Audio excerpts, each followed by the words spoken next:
Já, þá komin einn afmælisdagur í viðbót.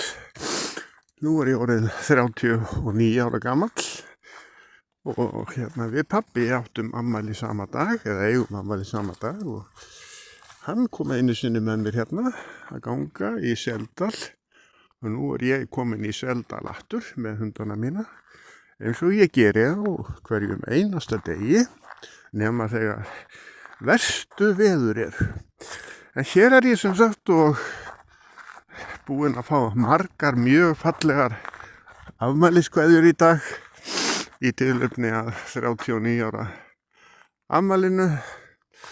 Þetta góður aldur, maður fullur af lífi og fjöri og orku með hugmyndir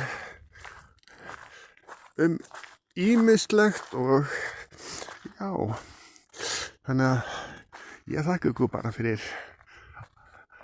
áhorfið og hlustunina og óska ykkur fallegs kvölds. Verið bless.